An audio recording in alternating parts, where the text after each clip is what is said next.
Hello बच्चों, नमस्कार। मैं पंकज शर्मा सभी बच्चों का एक बार फिर से फिजिक्स वीडियो लेक्चर क्लास में आपका स्वागत करता हूं। आज एक नया टॉपिक पढ़ेंगे, ग्राफ, जिसे वक्र कहा जाता है। उसे पढ़ने से पहले लास्ट वीडियो लेक्चर में मैंने आपको कुछ प्रश्न दिए थे अवकलन और समाकलन के। पहले उसको सॉल्व कर लेते हैं, फिर नया टॉपिक स्टार्ट करेंगे। तो पहला क्वेश्चन था, अवकलन करना था y = x⁵ 5 + 4x² का। तो इसका अवकलन देखिए कैसे होगा।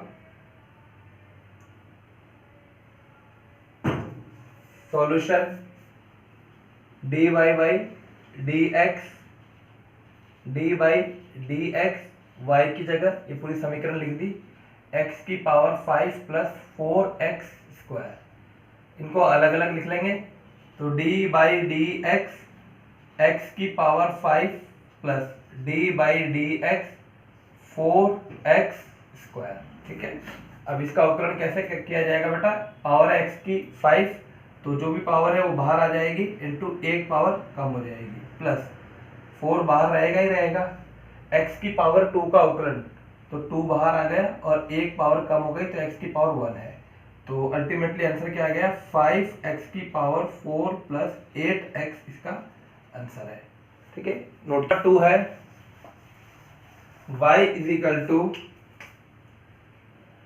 क्वेश्चन नंबर 2 है y sin x + cos x का अवकलन। ये मैंने आपको होमवर्क के लिए दिया था बेटा।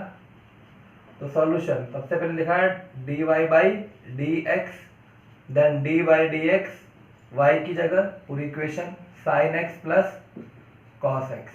ठीक है। sin x अलग अलग लिख लेंगे इसको, sin x + d/dx cos x।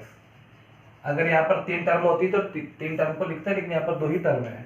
sin x का अवकलन x के सापेक्ष cos x, और cos x का अवकलन -sin x। तो आंसर क्या आ गया, cos x - sin x। Question number 3 देखिए। क्वेश्चन नंबर 3 है y = x² tan x का अवकलन। y = अब यहाँ पर क्या है, यहाँ पर 2 फंक्शन है। एक फंक्शन है x² और एक फंक्शन है tan x। तो बेटा u × v मेथड से सॉल्व होगा।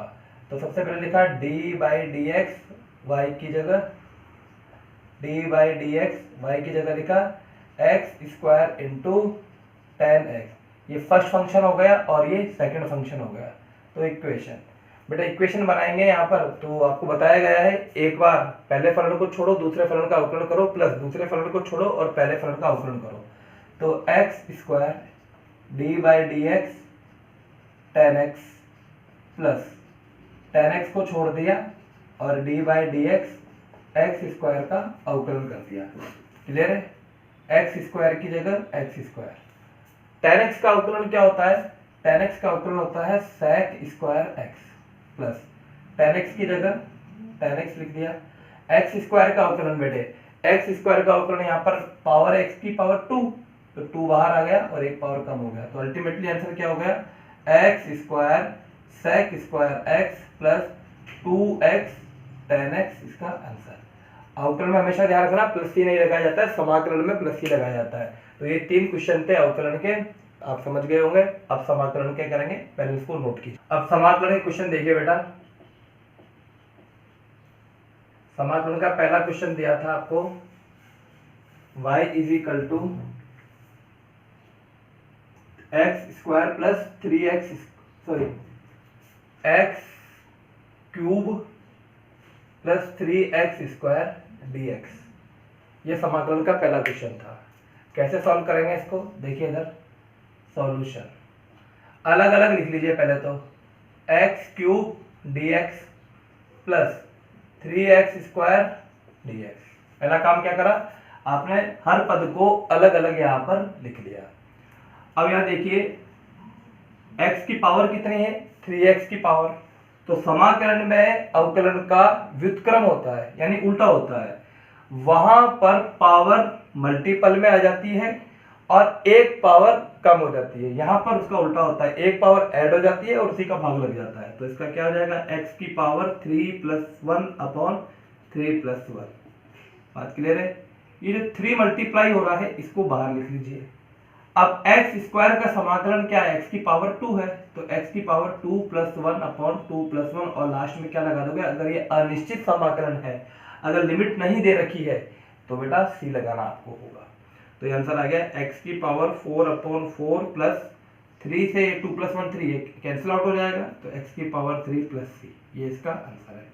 अगर आप चेक करना चाहते हो कि जो हमारा समाकलन का आंसर आया है क्या वो सही है, तो आप इस आंसर का एक बार अवकलन कर लीजिए, D Y D X X की पावर 4 अपॉन 4 प्लस एक्स की पावर 3 प्लस सी।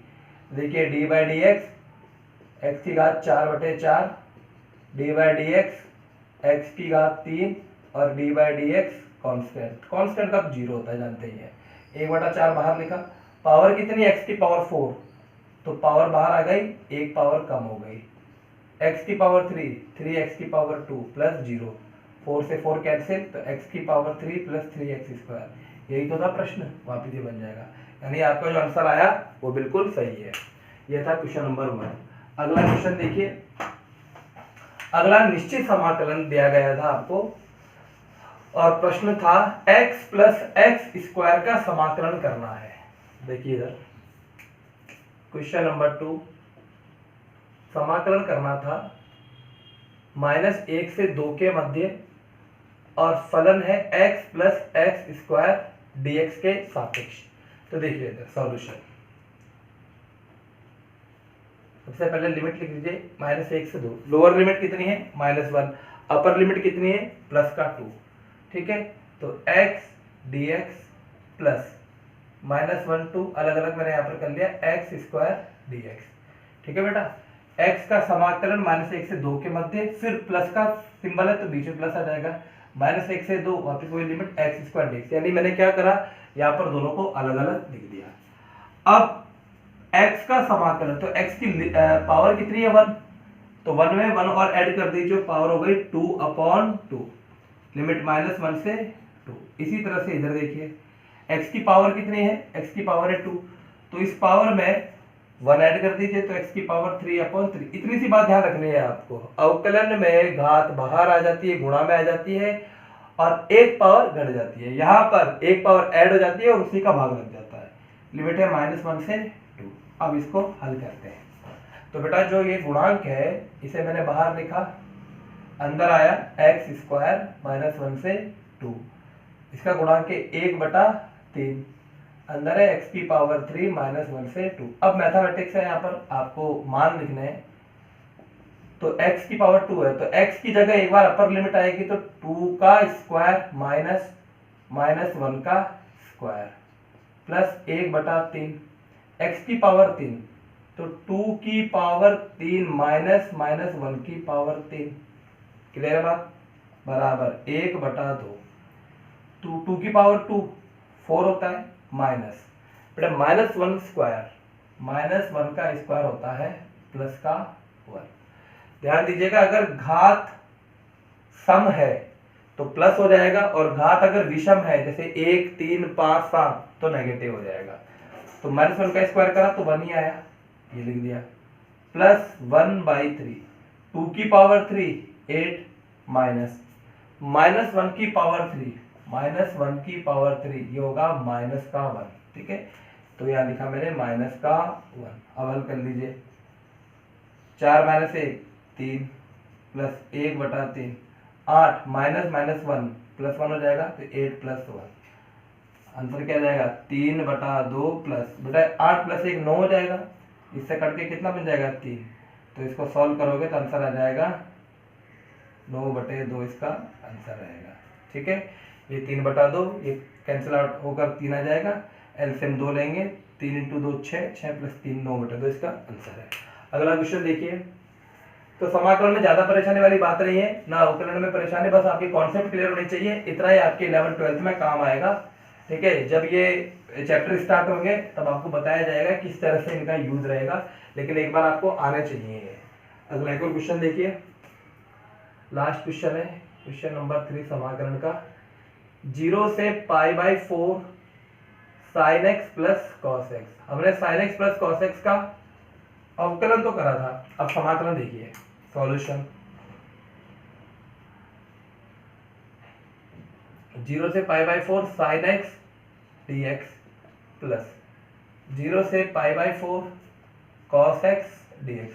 बेटे आपको हमेशा ध्यान रखना है कि sin x का अवकलन होता है cos x और cos x का समाकलन होता है sin x, ऐसे ध्यान रखना।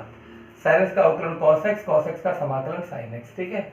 अब देखिए इधर cos x का अवकलन होता है, cos x का अवकलन होता है माइनस का sin x और माइनस sin x का अवकलन होता है cos x। तो ध्यान दीजिए इधर cos x का अवकलन माइनस sin x, तो अगर मैं sin x का समाकलन करूंगा, ये नेगेटिव का चिन्ह कहाँ आ जाएगा, नेगेटिव का चिन्ह यहाँ पर आ जाएगा, तो ये माइनस cos x होगा। ये चार बातें आपको ध्यान रखनी है। sin x का अवकलन cos x का समाकलन sin x, cos x का अवकलन माइनस sin x, लेकिन अगर sin x का समाकलन करेंगे तो वो हो जाएगा माइनस cos x, ठीक है। तो देखिए इधर इसका कितना आ जाएगा, sin x का समाकलन माइनस cos x 0 से π/4 प्लस cos x का समाकलन sin x 0 से π/4, ठीक है। नेगेटिव का चिन्ह बाहर आ गया, cos x 0 से π/4 प्लस sin x 0 से π/4। लिमिट लिखेंगे यहाँ पर, देखिए बेटा लिमिट का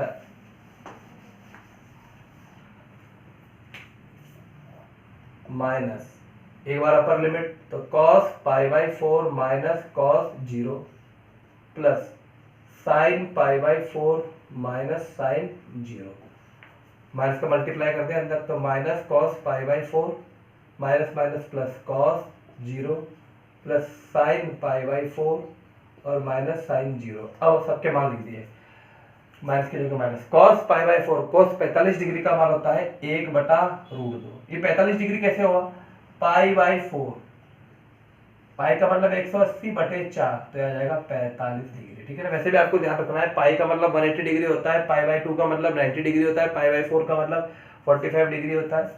cos 0 का मान 1, sin π/4 का मान 1/√2, sin 0 का मान 0, 1/√2 से माइनस 1/√2 कैंसिल हो गया, तो आंसर आ गया 1। तो इसका उत्तर कितना है, 1। तो ये था अवकलन समाकलन।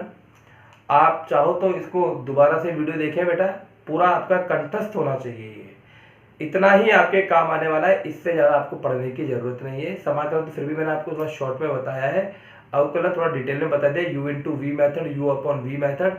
समाकलन आप इतना ही ध्यान रखना, इसके अलावा ज़्यादा कुछ काम आएगा नहीं फिजिक्स में। मैं मैथ की बात नहीं कर रहा हूँ, मैथ में तो पूरे चैप्टर आएंगे, फिजिक्स में हमारे इतने ही काम आएगा।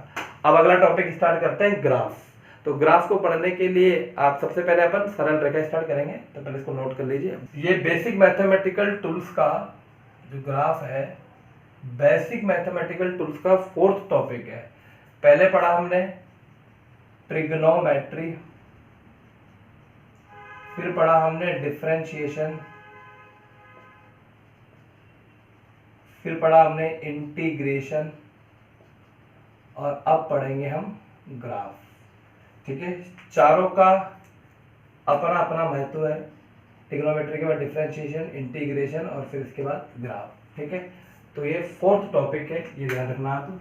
अब ग्राफ को पढ़ने के लिए आपको बेसिक बातें पता होनी चाहिए, एक्स एक्सिस और वाई एक्सिस के बारे में। आइए मैं थोड़ा सा बता देता हूँ आपको।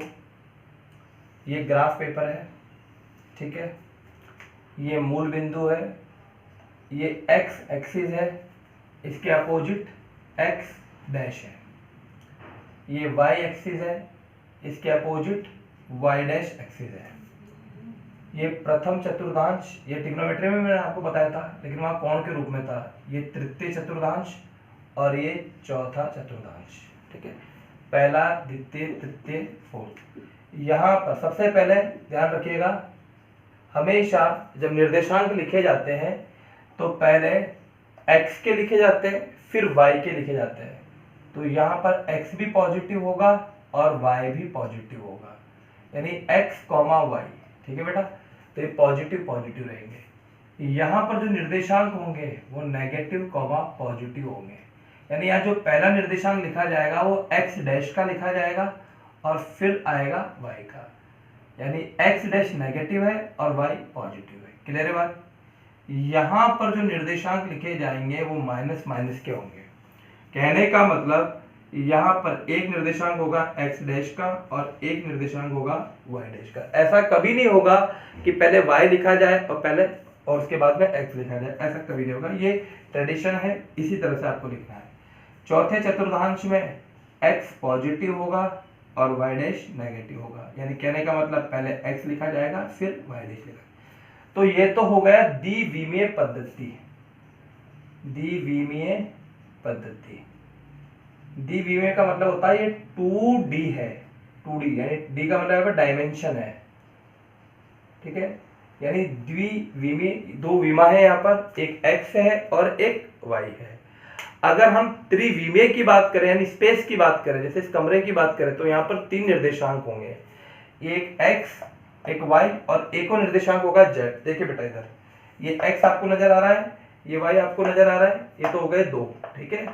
x हो गया और एक y हो गया, इनके परपेंडिकुलर एक और निर्देशांक होगा, समझने की कोशिश करना। एक x हो गया, एक y हो गया और एक z हो गया, ठीक है। तो इस ब्लैक मार्कर जो पॉजिटिव x है तो इसका अपोजिट हो जाएगा x डैश, ये y है इसका अपोजिट हो जाएगा y डैश, और एक जो ये आ रहा है बाहर की ओर इसे कहा जाता है z निर्देशांक। तो आगे चलकर जब हम पढ़ेंगे, हालांकि अभी तो मैं आपको ज्यादा बताऊंगा नहीं, लेकिन थोड़ा सा आपको इंट्रोडक्शन बता देता हूं कि त्रिविमीय निर्देशांक पद्धति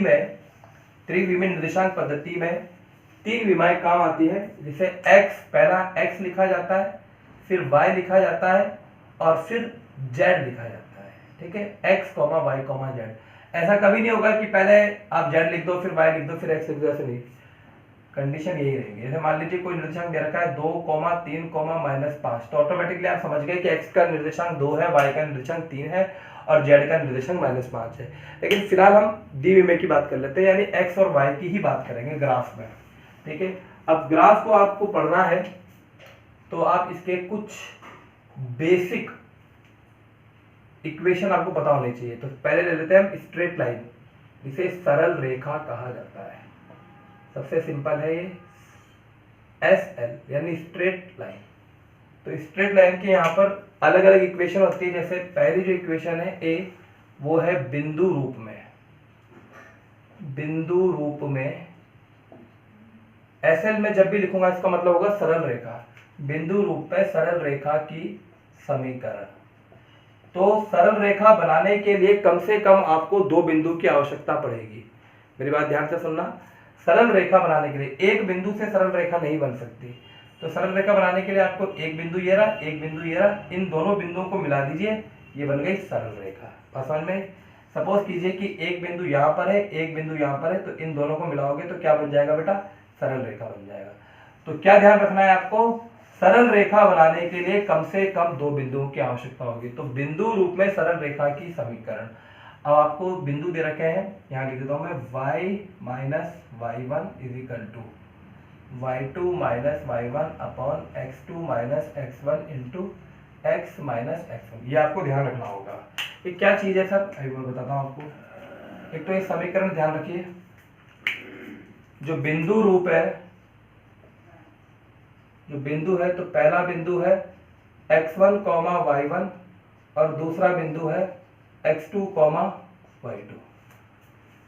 तो समीकरण है, इसको याद करना पड़ेगा, y minus y1 is equal to y2 minus y1 upon x2 minus x1 into x minus x1। Example से आपको समझ में आएगा। पहला एग्जाम्पल लिख लेते हैं। हो सकता है आपको मैथमेटिक्स वाले सर भी यही पढ़ा रहे हो, ठीक है। तो थोड़ा बहुत मैं इंट्रोडक्शन आपको दे रहा हूँ, बस केवल डिटेल में मैं नहीं पढ़ाऊंगा, उतनी चीजें मैं आपको पढ़ाऊंगा जितना आपके काम आएगा। क्योंकि बायो वाले बच्चे मैथ नहीं पढ़ेंगे, उनको यहाँ पर ही समझ में आएगा। ये जो बेसिक मैथ्स है वो यहाँ पर ही समझेंगे, फिजिक्स के मैथमेटिकल टूल्स में ही समझेंगे वो, ठीक है। मैथ्स वाले बच्चों को तो मैथमेटिक्स वाले सर पढ़ा भी देंगे। तो देखिए, मान लीजिए आपको 2 बिंदु दे रखे हैं, एक बिंदु दे रखा है 3, 4 और दूसरा बिंदु दे रखा है 5, 7, ठीक है। अब इन बिंदुओं से गुजरने वाली सरल रेखा की समीकरण ज्ञात करें। एक बात और ध्यान रखना, सरल रेखा की समीकरण में x की पावर भी 1 होती है और y की पावर भी 1 होती है, ठीक है। तो देखिए सर, आपने लिखा इस इक्वेशन के अकॉर्डिंगली, बेटे ध्यान दीजिए, ये है x1 और ये है y1। x1 का मतलब है पहला निर्देशांक, x का पहला निर्देशांक, y1 का मतलब है y का पहला निर्देशांक, x2 का मतलब है x का दूसरा निर्देशांक और y का दूसरा निर्देशांक। तो x1 y1 x2 y2 आपको दो निर्देशांक दे रखे हैं, ठीक है। तो इक्वेशन के अकॉर्डिंगली y माइनस y1 लिखना है आपको, तो y1 कितना दे रखा है 4 इज इक्वल टू, आगे क्या लिख रखा है y2 माइनस y1, तो y2 कितना है 7 माइनस 4, y1 देखिए बेटा 4, x2 माइनस x1, x2 है 5 और x1 है 3, तो 5 माइनस 3, क्लियर है मेरी बात, इंटू x माइनस x1 है 3। इस समीकरण को सॉल्व कर लो तो ये जो इक्वेशन आएगी सरल रेखा की इक्वेशन होगी। तो y minus 4 is equal to 7 minus 4 3, 5 minus 3 2, ठीक है, गलती तो नहीं कर रहा ना, x माइनस x1 है -3, ठीक है ना, इसको सॉल्व कर लीजिए। तो y minus 4 is equal to 3y2 into X minus 3, 2 को मल्टीप्लाई करें 2y minus 8 is equal to 3x minus 9, ठीक है। इस -8 को उधर ले जाइए और 3x को इधर ले आइए, तो एक काम करो सबको इधर ले आओ, तो ये हो जाएगा 2y minus 8 minus 3x plus 9 is equal to 0। तो इक्वेशन क्या बनी minus 3x plus 2y plus 1 is equal to 0। ये सरल रेखा की समीकरण आ गई। यहाँ पर आप देखेंगे तो x की पावर भी 1 है और y की पावर भी 1 है, ठीक है, बात समझ में, x की पावर 1, गुणांक की बात नहीं कर रहा हूँ मैं, x की पावर 1 y की पावर 1, ठीक, तो इसको नोट कीजिए, इसको आपको ध्यान रखना है y minus y1 is equal to y2 minus y1 x2 minus x1 x minus. एक क्वेश्चन और कर लेते हैं सरल रेखा के लिए।